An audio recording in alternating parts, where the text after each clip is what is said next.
세방전지 2022년 실적을 스루풋 회계로 분석하고 연말까지 매출액을 예측해 보는 내용을 소개하도록 하겠습니다. 매출은 2.8% 증가했고요. 영업이익은 8.9% 감소했습니다. 그리고 가공비 배부 재고자산 회전율은 7.9회전으로 낮게 나타났습니다. 구독, 좋아요는 제게 큰 에너지를 심어 주시는 게 되겠습니다. 그리고 1.5 배속을 보시기 바랍니다. 먼저 원가회계 손익으로서 매출은 1조 거의 3천억 원대를 달성해서 2.8% 증가했습니다. 그런데 재고자산은 5.6% 감소했어요. 요거는 바람직한 현상입니다. 그리고 매출 총액 감소했고 판매관리비가 8.7% 증가해서 영업이익은 733억 원으로서 21.5%가 감소한 거로 원가 회계는 결산이 됐습니다. 그러면 스루풋 회계로는 매출에 비례하는 매출 재료비는 4.8%가 증가했어요. 매출 증가보다도 높기 때문에 원재료 가격이 상승했다. 이렇게 볼 수 있고 또 원재료 가격 상승률에 비해서는 판매 가격이 낮게 인상되었다고 1차 추론을 할 수 있겠습니다. 운영비용이 0.5% 증가했습니다. 그래서 TOE 생산성 약간 떨어졌고 영업이익은 752억 원으로서 원가회계 영업이익보다는 18억 원이 많게 나왔습니다. 이것은 재고자산이 감소했기 때문입니다. 재고를 줄이는 것이 사실상의 이익 증가라는 것을 세방전지는 알았다고 보아야 할까라는 생각을 했습니다만은 요건 뭐 빨간 글씨입니다만은 재고 관리가 일률적이진 않고 매년 변하는데 작년에 109억 원이나 적게 영업이익이 또 난 것은 재고 자산이 이때는 크게 증가했을 거거든요. 그러니까 제 생각에는 재고 관리를 제대로 효과적으로 하고 있지는 못하다 이렇게 저는 느껴집니다. 그래서 재고자산 명세를 보면은 WCAI 가공비 배부 재고자산이 올해 83억 원이 2022년도에 83억 원이 감소한 것이 원가회계 영업이익보다 더 이익이 난 것이고요. 전년도에는 무려 498억 원이 증가를 해가지고 원가회계보다도 109억 원인가 적게 영업이익이 났던 것입니다. 그런데 여기에서 보면은 회사는 이 평가손실 충당금의 표현을 품목마다 이렇게 표시를 했는데 문제는 2021년도까지는 상품에는 평가를 안 했고 제품만 쭉 해왔단 말이죠. 그리고 제공품에도 평가를 안 했는데 갑자기 원재료도 안 했었어요.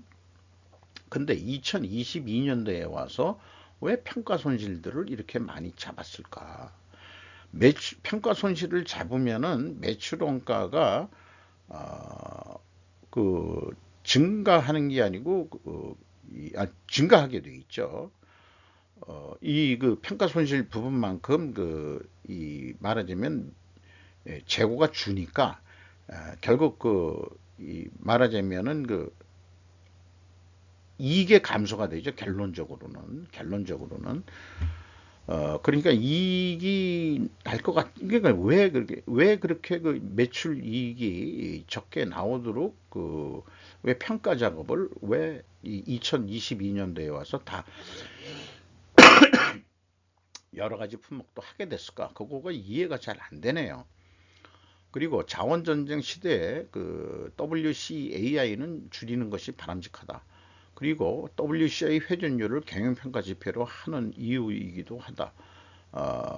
왜 WCAI로만 제가 얘기를 하냐면 원재료는 자원 전쟁 시대 때는 확보할수록 좋지 않겠냐 이거예요. 그래서 이 원재료를 250억 원이나 크게 증가를 했는데 예년보다 크게 증가를 시켰죠. 이걸 보면은 또 내년에 재고가 크게 2023년에는 재고가 크게 증가할 거로 또 이렇게 생각을 해보게 됩니다. 그러니까 보통 이 자동차 배터리의 원료가 납이거든요. PB라고 그러는데 그 납 가격의 그 국제 시세에 따라서 많이 확보를 했다가 아니면 가격이 떨어지면은 좀 적게 확보했다가 뭐 이렇게 하는 거 아닐까 하는 생각을 해보게 됩니다. 납 가격의 국제 가격의 그 변동에 따라서 회사는 더 원재료를 확보해 놓을 거냐 안 할 거냐를 결정하는 주요 요소일 것 같습니다. 원재료 확보가. 비용의 성격적 분류 내용으로 봐서 어, 그 매출 원가 재료비가 6.5% 증가했고요. 운영 비용이 0.5% 증가했습니다.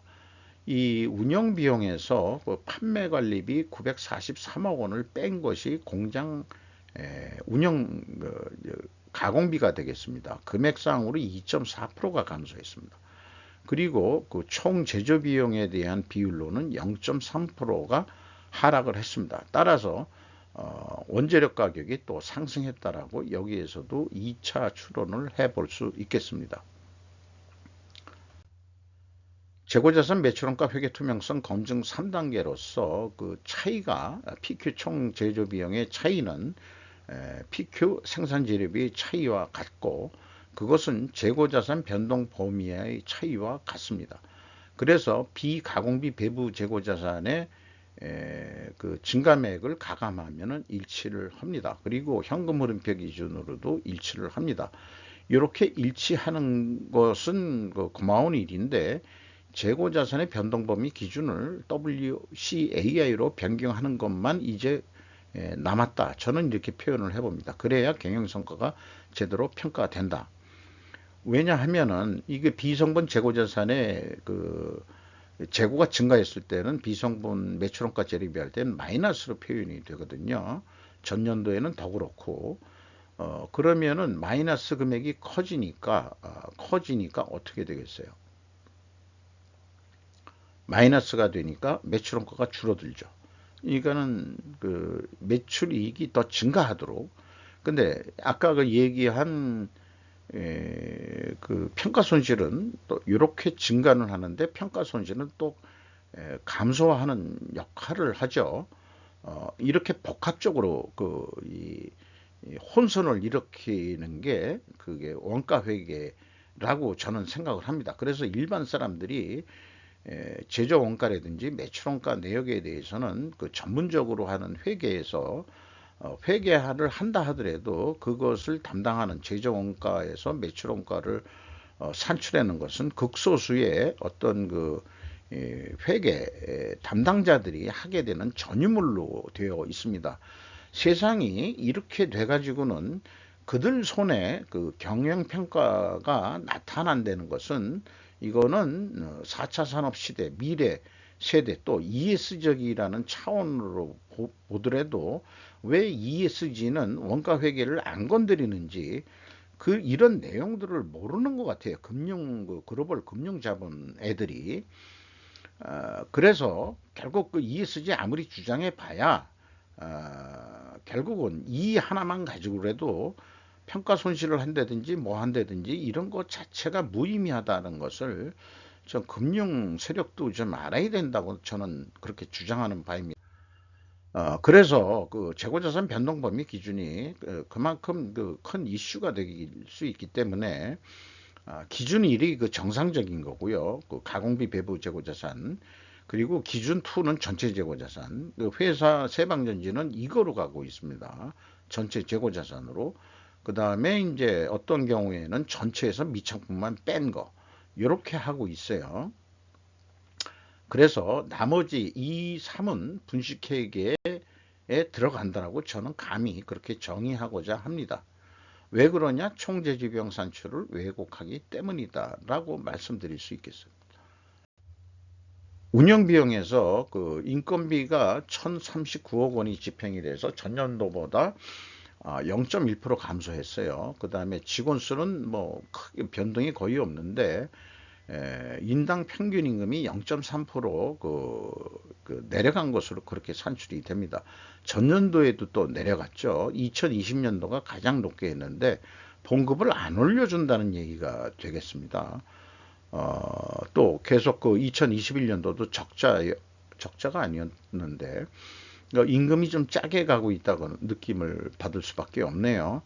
아니면은 또 잔업을 또 안 하고 있다 이렇게 볼 수도 있고요.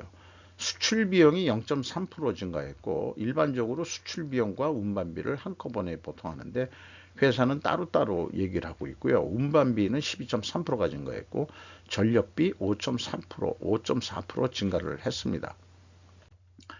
경영평가 지표로서 WCAI 재고자산 회전율이 7.9회전으로 상승을 조금 했습니다만은 제조업체 치고는 이게 높은 수준이라고 얘기하기는 좀 어렵습니다. 그리고 슬픈율은 1.34%가 하락을 했습니다. 이렇게 역방향이면은 분식회계 개연성 가정을 세우는데 회사가 반증을 하려고 그러면 원재료 가격 하락과 판매 가격의 상대적 하락으로 입증해야 됩니다. 나머지 것들은 그냥 참고만 하시면 될 것 같고요. 그래서 원재료 가격이 하락을 했든지 제품 판매 가격이 상대적으로 하락했다 하는 것을 데이터로서 입증을 해야 되는데 이 ESG 이해관계자 자본주의라는 이름을 제가 좀 이번에 적용을 해서 표현을 하고 있고 반증을 하시려고 그러면은 회사가 입증 책임이 있다. 또 이해관계자 확인 사항으로 가야 될 거다. 이렇게 생각을 합니다. 그래서 요거는 제품 가격 변동 압박률로 제가 산식을 만들어 본 건데 원재료 가격이 몇 프로가 상승이 됐다 그러면 재료 비율이 있잖아요. 그런 걸 곱하면은 최소한의 가격 상승 압력률이 산출이 될 것입니다. 실질적으로 얼마나 상승을 시켰느냐 이런 거를 확인해야 되는데 일일이 제가 단가 추정을 안 하고 하게 된 이유는 대표성이 없기 때문에 회사가 제시하는 원자재하고 제품 가격이 세방전지 같은 경우에는 모르겠어요. 납 가격만 봐더라도 충분할 것 같긴 하지만은 일단은 생략하기로 했고 그러나 금액상으로 접근을 해보면은 매출 재료비 증가율이 4.84% 증가했거든요. 그리고 재료 비율이 78.4%나 됩니다. 그러면은 가격 상승 압력률이 3.8%인데 매출 증가율이 2.8%뿐이 안 됐다 그러면은 이거를 비유적으로는 접근할 수 있는 거 아니겠느냐. 금액상으로 해가지고 그러면은 원재료 가격 상승률보다 제품 판매 가격이 상대적으로 인상을 못 시켰다 하는 손익계산서에서 스루프 손익계산서의 추론은 합당하다라고 얘기할 수 있지 않을까. 물론 정확한 거는 아닙니다. 그렇게 비유적으로 트렌드는 얘기할 수 있을 것 같다. 이렇게 좀 말씀드릴 수 있겠고요. 그것을 논리 도구로서 표현을 해보는 거고요. 이 데이터 확인을 회사 책임으로 제가 했으니까 제조물 책임법처럼 회사 책임이다 반증을 하려고 그러면은 그런데 제가 또 다른 변호하는 입장이라면은 투명 입증을 위해서 필연적으로 존재할 다른 결과 증거들을 찾는다 그러면 재고 회전율이 상승했으니까 수량으로 산출해 봐라. 그러면 재고 회전율이 상승했으면 그건 맞는 거다 그런 얘기고 또한 아까 말씀드린 대로 전체 재고 자산을 재고 회전율로 재고 자산 변동 범위로 하고 있는데 WCA로만 정립을 해야 매출 원가가 적합하게 산출이 될 것이다. 그래서 슬픈율도 달라질 거고 그렇게 생각이 되는 거죠. 그래서 거기까지 생각을 하면은 제대로 성과 평가를 하려고 그러면은 WCA로 해야 된다는 것을 강조드리는 바입니다. 현금 재무지표상으로 캐펙스 자본적 투자가 2천억 원대를 했고요. 전년도는 한 200억 원인데 아무래도 중소기업 쪽에 투자를 좀 더 한 것 같습니다. 14.2%로 2%가 증가했고요. 현금 수익으로는 세후 현금 순이익으로는 1,330억 원을 벌었습니다. 그런데 수익률로는 1.1%가 감소했습니다. 10.1%. 그 다음에 채권자한테 275억 원을 갚았습니다. 이자 포함해서. 그래서 레버리지율이 7.7%로 내려갔습니다. 전년도에는 조금 더 추가가 됐었죠. 마이너스는 차입을 한다는 얘기고요. 9.6% 올라갔다가 1년 만에 바로 갚았습니다. 매우 낮은 그 레버리지를 운영하고 있습니다. 그리고 그 주주잉여 현금 흐름은 이익 배당과 자기 주식 매입 이런 등이 포함이 되는데 2021년도는 그 자기 주식을 거꾸로 매각을 하는 바람에 이게 낮아졌고 두 가지 합쳐서 1.3% 정도 유지를 하고 있습니다. FEM 최종 605억 원의 현금을 벌었다. 이렇게 얘기할 수 있겠습니다. 왜냐하면은 투자할 돈도 있었고 그 다음에 차입금도 갚았다. 그럼 번 돈이 그만큼 그런 거 다 벌어서 최종적으로 605억 원의 현금이 남았다. 그러니까 현금을 벌었다. 이렇게 얘기할 수 있겠습니다. 현금 버퍼율 두 자릿수로 안정하게 유지되고 있다고 보고 있고요.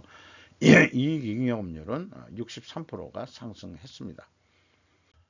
그래서 캐펙스 투자가 있는데 종속기업 투자에 280억 원 했고 그 다음에 유형자산에 한 51억 정도 시설 투자가 있었고 그 다음에 투자부동산에 757억 원이나 투자를 했습니다.